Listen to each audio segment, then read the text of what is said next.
Levítico 2. Quando alguém trouxer uma oferta de cereal ao Senhor, terá que ser da melhor farinha. Sobre ela derramará óleo, colocará incenso e a levará aos descendentes de Arão, os sacerdotes. Um deles apanhará um punhado da melhor farinha com óleo e com todo o incenso, e os queimará no altar como porção memorial.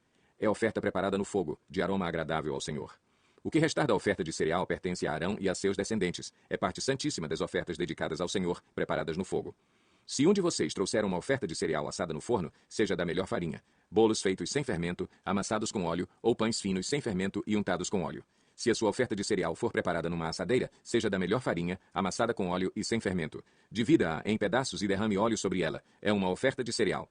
Se a sua oferta de cereal for cozida numa panela, seja da melhor farinha, com óleo. Traga ao Senhor a oferta de cereal feita desses ingredientes e apresente-a ao sacerdote que a levará ao altar. Ele apanhará a porção memorial da oferta de cereal e a queimará no altar. É oferta preparada no fogo, de aroma agradável ao Senhor. O restante da oferta de cereal pertence a Arão e a seus descendentes. É parte santíssima das ofertas dedicadas ao Senhor preparadas no fogo. Nenhuma oferta de cereal que vocês trouxerem ao Senhor será feita com fermento, pois vocês não queimarão fermento nem mel como oferta preparada no fogo ao Senhor. Podem trazê-los como oferta dos primeiros frutos ao Senhor, mas não podem oferecê-los no altar como aroma agradável. Temperem com sal todas as suas ofertas de cereal. Não excluam de suas ofertas de cereal o sal da aliança do seu Deus. Acrescentem sal a todas as suas ofertas. Se você trouxer ao Senhor uma oferta de cereal dos primeiros frutos, ofereça grãos esmagados de cereal novo, tostados no fogo. Sobre ela derrame óleo e coloque incenso. É oferta de cereal. O sacerdote queimará a porção memorial do cereal esmagado e do óleo, juntamente com todo o incenso, como uma oferta ao Senhor preparada no fogo. Levítico 3. Quando a oferta de alguém for sacrifício de comunhão, assim se fará. Se oferecer um animal do gado, seja macho ou fêmea, apresentará ao Senhor um animal sem defeito.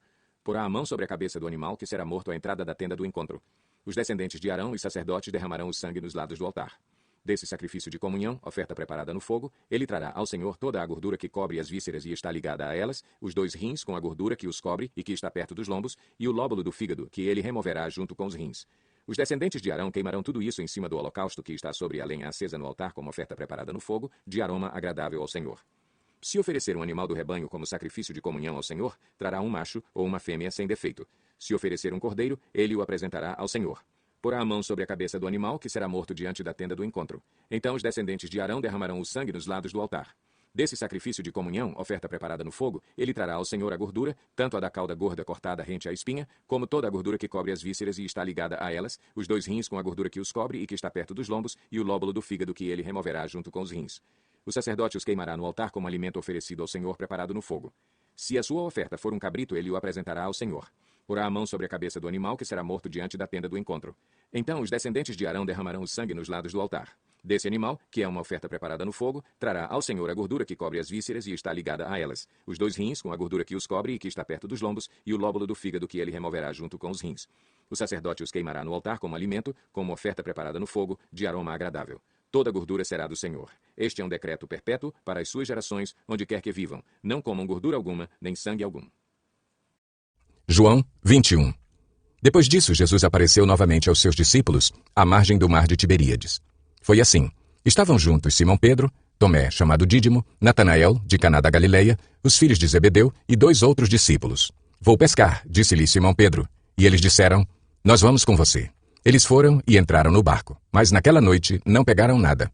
Ao amanhecer, Jesus estava na praia, mas os discípulos não o reconheceram. Ele lhes perguntou, filhos, vocês têm algo para comer? Eles responderam que não. Ele disse, lancem a rede do lado direito do barco e vocês encontrarão. Eles a lançaram e não conseguiam recolher a rede, tal era a quantidade de peixes. O discípulo a quem Jesus amava disse a Pedro, é o Senhor. Simão Pedro, ouvindo-o dizer isso, vestiu a capa, pois a havia tirado, e lançou-se ao mar. Os outros discípulos vieram no barco, arrastando a rede cheia de peixes, pois estavam apenas a cerca de 90 metros da praia. Quando desembarcaram, viram ali uma fogueira, peixes sobre brasas e um pouco de pão. Disse-lhe Jesus, tragam alguns dos peixes que acabaram de pescar. Simão Pedro entrou no barco e arrastou a rede para a praia. Ela estava cheia. Tinha 153 grandes peixes. Embora houvesse tantos peixes, a rede não se rompeu. Jesus lhes disse, venham comer. Nenhum dos discípulos tinha coragem de lhe perguntar, quem és tu? Sabiam que era o Senhor. Jesus aproximou-se, tomou o pão e o deu a eles, fazendo o mesmo com o peixe. Esta foi a 3ª vez que Jesus apareceu aos seus discípulos depois que ressuscitou dos mortos. Depois de comerem, Jesus perguntou a Simão Pedro, Simão, filho de João, você me ama mais do que estes? Disse ele, sim, Senhor. Tu sabes que te amo. Disse Jesus: Cuide dos meus cordeiros. Novamente Jesus disse: Simão, filho de João, você me ama? Ele respondeu: Sim, Senhor. Tu sabes que te amo. Disse Jesus: Pastoreie as minhas ovelhas. Pela terceira vez, ele lhe disse: Simão, filho de João, você me ama? Pedro ficou magoado por Jesus lhe ter perguntado pela terceira vez: Você me ama? Ele disse: Senhor, tu sabes todas as coisas e sabes que te amo. Disse-lhe Jesus: Cuide das minhas ovelhas. Digo-lhe a verdade. Quando você era mais jovem, vestia-se e ia para onde queria.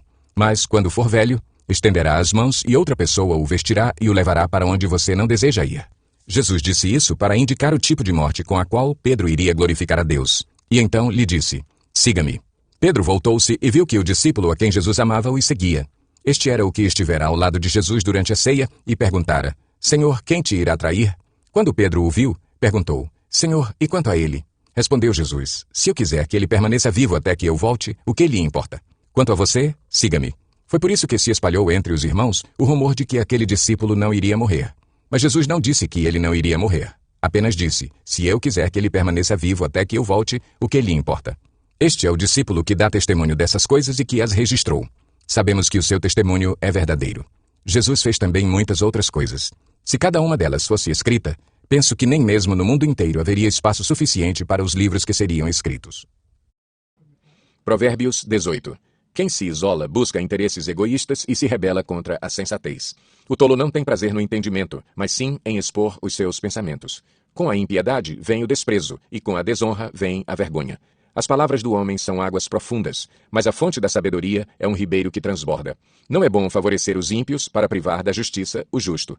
As palavras do tolo provocam briga, e a sua conversa atrai açoites. A conversa do tolo é a sua desgraça, e seus lábios são uma armadilha para a sua alma. As palavras do caluniador são como petiscos deliciosos, descem até o íntimo do homem.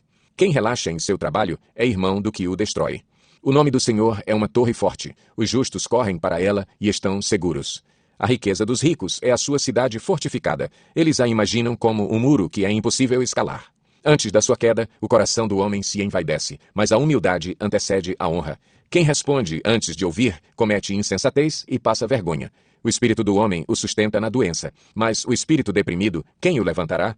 O coração do que tem discernimento adquire conhecimento, os ouvidos dos sábios saem à sua procura. O presente abre o caminho para aquele que o entrega e o conduz à presença dos grandes. O primeiro a apresentar a sua causa parece ter razão, até que outro venha à frente e o questione.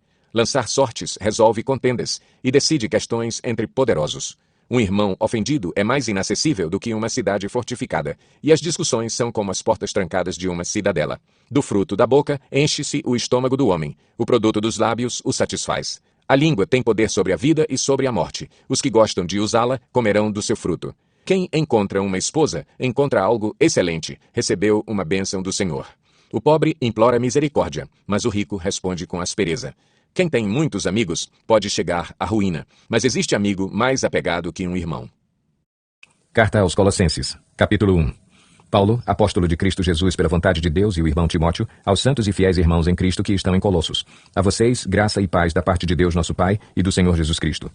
Sempre agradecemos a Deus, o Pai de nosso Senhor Jesus Cristo, quando oramos por vocês, pois temos ouvido falar da fé que vocês têm em Cristo Jesus e do amor que têm por todos os santos, por causa da esperança que lhes está reservada nos céus, a respeito da qual vocês ouviram por meio da palavra da verdade, o Evangelho que chegou até vocês. Por todo o mundo este Evangelho vai frutificando e crescendo, como também ocorre entre vocês, desde o dia em que o ouviram e entenderam a graça de Deus em toda a sua verdade. Vocês o aprenderam de Epáfras, nosso amado cooperador, fiel ministro de Cristo para conosco, que também nos falou do amor que vocês têm no Espírito. Por essa razão, desde o dia em que o ouvimos, não deixamos de orar por vocês e de pedir que sejam cheios do pleno conhecimento da vontade de Deus, com toda a sabedoria e entendimento espiritual. E isso para que vocês vivam de maneira digna do Senhor e em tudo possam agradá-lo, frutificando em toda boa obra, crescendo no conhecimento de Deus e sendo fortalecidos com todo o poder, de acordo com a força da sua glória, para que tenham toda a perseverança e paciência com alegria, dando graças ao Pai, que nos tornou dignos de participar da herança dos santos no reino da luz. Pois ele nos resgatou do domínio das trevas e nos transportou para o reino do seu Filho amado, em quem temos a redenção, a saber, o perdão dos pecados. Ele é a imagem do Deus invisível, o primogênito de toda a criação, pois nele foram criadas todas as coisas, nos céus e na terra, as visíveis e as invisíveis, sejam tronos ou soberanias, poderes ou autoridades, todas as coisas foram criadas por ele e para ele. Ele é antes de todas as coisas e nele tudo subsiste. Ele é a cabeça do corpo, que é a igreja. É o princípio e o primogênito dentre os mortos, para que em tudo tenha a supremacia. Pois foi do agrado de Deus que nele habitasse toda a plenitude, e por meio dele reconciliasse consigo todas as coisas, tanto as que estão na terra quanto as que estão nos céus, estabelecendo a paz pelo seu sangue derramado na cruz. Antes vocês estavam separados de Deus e, na mente de vocês, eram inimigos por causa do mau procedimento de vocês. Mas agora ele os reconciliou pelo corpo físico de Cristo, mediante a morte, para apresentá-los diante dele santos, inculpáveis e livres de qualquer acusação, desde que continuem alicerçados e firmes na fé, sem se afastarem da esperança do Evangelho, que vocês ouviram e que tem sido proclamado a todos os que estão debaixo do céu. Esse é o Evangelho do qual eu, Paulo, me tornei ministro. Agora me alegro em meus sofrimentos por vocês e completo no meu corpo o que resta das aflições de Cristo em favor do seu corpo, que é a Igreja. Dela me tornei ministro de acordo com a responsabilidade, por Deus a mim atribuída, de apresentar-lhes plenamente a palavra de Deus, o mistério que esteve oculto durante épocas e gerações, mas que agora foi manifestado a seus santos. A ele quis Deus dar a conhecer entre os gentios a gloriosa riqueza deste mistério, que é Cristo em vocês, a esperança da glória. Nós o proclamamos, advertindo e ensinando a cada um com toda a sabedoria, para que apresentemos todo o homem perfeito em Cristo. Para isso eu me esforço, lutando conforme a sua força, que atua poderosamente em mim.